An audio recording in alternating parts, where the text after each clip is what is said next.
Now I have changed the oil. I put 3 liters. Now I have to reset. So what I will do, I will push this button. Okay, push, and then I will, okay, now you will see it start 4 3 2 1 0. Reinitialization done. Okay, now I am done with the resetting.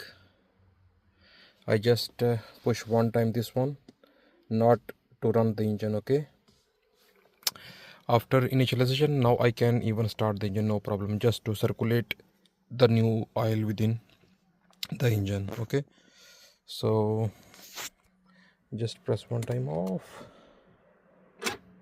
now again on. Okay, let's start, let's see.